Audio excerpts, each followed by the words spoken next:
আসসালামু আলাইকুম। আজকে আমরা যাচ্ছি সীতাকুণ্ডের অন্যতম সুন্দর একটি জায়গা গুলিয়াখালী বিচ। বাংলাদেশের যে কোনো প্রান্ত থেকে আপনারা যদি গুলিয়াখালী বিচে আসতে চান তাহলে অবশ্যই আপনাকে প্রথমে আসতে হবে সীতাকুণ্ড বাস স্ট্যান্ডে। বাস স্ট্যান্ড থেকে সরাসরি সিএনজি নিয়ে চলে যেতে পারবেন গুলিয়াখালী বিচে। সিএনজিতে জনপ্রতি ভাড়া পড়বে 30 টাকা করে। আমরা সিএনজি থেকে নেমে পায়ে হেঁটে যাচ্ছি গুলিয়াখালী বিচের পারে। তো আপনাকে সিএনজি স্ট্যান্ডে নামাই দিবে, সেখান থেকে পায়ে হেঁটে আপনাকে বিচে আসতে হবে। আর এই মুহূর্তে সিএনজি একদম বিচ পর্যন্ত যায়, তবে সেই ক্ষেত্রে পার সিএনজি আপনাকে দিতে হবে 200 টাকা করে। আমরা যেহেতু দুইটা সিএনজি নিয়ে আসছি, তো আমরা সিএনজি স্ট্যান্ড থেকেই আমরা পায়ে হেঁটে দেন গুলিয়াখালী বিচের দিকে যাচ্ছি। আমরা এখন চলে আসলাম গুলিয়াখালী বিচ। আসলে আমাদের ফার্স্ট প্ল্যান ছিল চন্দ্রনাথ পাহাড় ভ্রমণের, বাট ওইখানে আমরা টাইম মতো যেতে পারি নাই। আমাদের এখানে আস্তে আস্তে অনেক লেট হয়ে গেছে, তাই আগে আমরা গুলিয়াখালী বিচে আসলাম। দেন বিকেলের দিকে যখন একটু রোদ কম থাকবে তখন আমরা আবার যাব চন্দ্রনাথ পাহাড়ে। সো আপনারাও যারা একটু লেট করে বেরোবেন তারাও এইভাবে প্ল্যান করতে পারেন যে আগে গুলিয়াখালী বিচে এসে এই টাইমটা বিচে কাটিয়ে আপনারা বিকেলবেলা আবার চন্দ্রনাথ পাহাড়ে যেতে পারেন। আমরাও সেটাই করতেছি। এখন পুরো দুপুরবেলা, বেশ ভালোই রোদ আছে, প্রচণ্ড গরম পড়ছে আজকে, আর আমরা গরমের ভিতরেই আসছি। আর লাস্ট কয়েকদিন আগেও আমি গুলিয়াখালী বিচে আসছিলাম, তো আবার আসলাম। তো তখন শুধু গুলিয়াখালী বিচের উদ্দেশ্যেই আসছিলাম।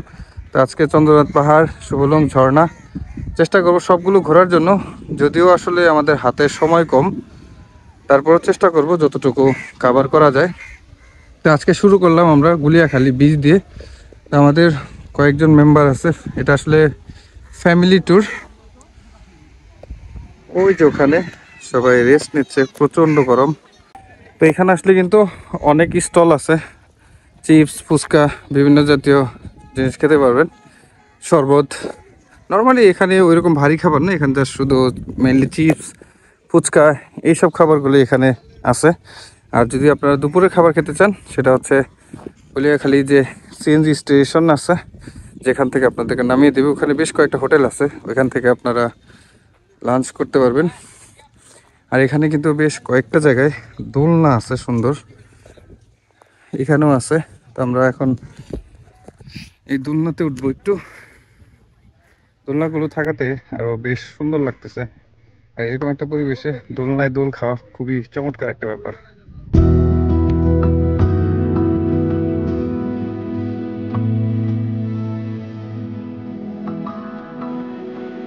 গুলিয়াখালী বিচের আসল সৌন্দর্য হচ্ছে আসলে কিন্তু এই যে কেওড়া গাছের যে শেকড়গুলো দেখতে পারতেছেন, এইগুলোই কিন্তু আসলে এই গুলিয়াখালী বিচের আসল সৌন্দর্য।